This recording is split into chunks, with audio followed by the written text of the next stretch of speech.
Dez coming at you from my kitchen. I'm going to show you another great recipe from bcegg.com. You should check out the website, lots of great recipes there. The one we're going to do today, something a little different, eggs Makhani. Have you ever heard of that before? It's basically like butter chicken without the chicken. It's with eggs instead. So everybody loves BC eggs, so let's get started. What we're going to do is just take a pan and heat it medium-high. So once your pan is hot, we're going to add about 3 tablespoons of oil. Just your regular cooking oil, you know, vegetable oil, canola oil, safflower oil. We added 4 peppercorns, whole black peppercorns, 4 green cardamom pods, and we're just going to fry these for about a minute, okay? Just to get some flavors going in here. Now it looks like a lot of oil, I get that, but what you're going to do is you're going to create a roux with that oil with some chickpea flour. So typical roux, equal amounts of flour and fat. We're going to do canola oil and chickpea flour for our roux. Add our chickpea flour now. And remember, the full recipe is at bcegg.com for all the measurements if I don't happen to tell you. And we're going to cook this for a couple of minutes. It's going to get thick. That's all good. Don't panic. And we're going to just cook that till it gets a little bit golden brown. Those cardamom pods and the peppercorns you can pull out afterwards. Okay, once that's golden brown, you're going to add in your crushed tomatoes. Yes, we're working with a hot pan. That's okay. It's all right. 2 of those crushed tomatoes, garlic, ginger,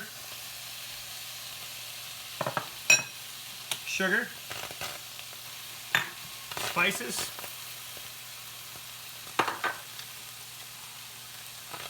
and salt. And don't worry about that stuff on the bottom. That's going to be all deglazed once we add the liquid, and it's going to lift off all those flavors, okay? And again, it's going to get very thick. That's what roux do. Just going to switch to my whisk. Okay, we're going to add our 1 cup of water now, and we're going to slowly incorporate that in. It's going to be lumpy at first, but that's why you switch to a whisk.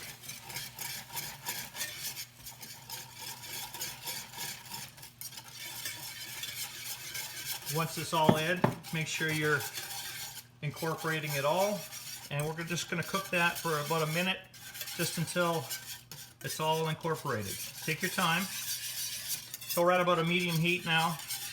Oh, it's smelling good now. Also should note this is a mild version. You notice that there's no really hot spices going in here. If you look at the recipe, you'll see that. If you want to add something hot, you can add some hot curry powder to it. You can add some chili, whatever you like, right, to make it spicy. You can also reach into your fridge, grab some of your sambal. I use that a lot. Look it up, sambal. And it's like a liquid crushed chili, and that will give us some really good heat if you want that. All right, to this now, we're going to add our half and half cream.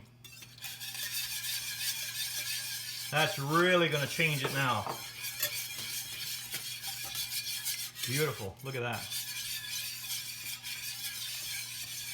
Now we have in the recipe an extra 1/4 cup of water if you need it. Once this gets to a boil, it's going to thicken, and if you want to thin it out with the water, you can do that. All right, so personal preference.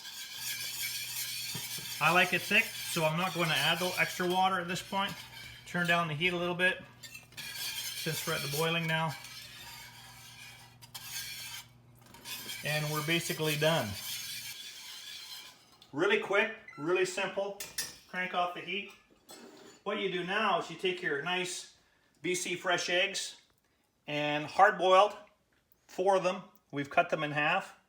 We're going to gently just place them in there, but we're going to spoon over the sauce for a really nice presentation. Watch this. So just gently take your spoon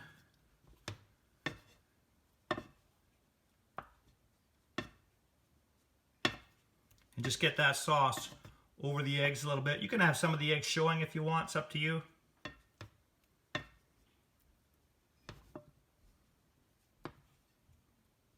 And then we'll just add as our garnish. A little bit of garam masala.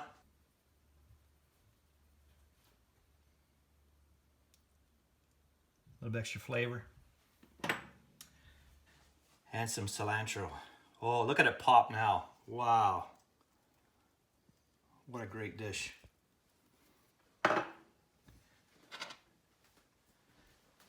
there you have it, Eggs Makhani from bcegg.com. Make sure you check out all the great recipes. Where are you getting your protein from?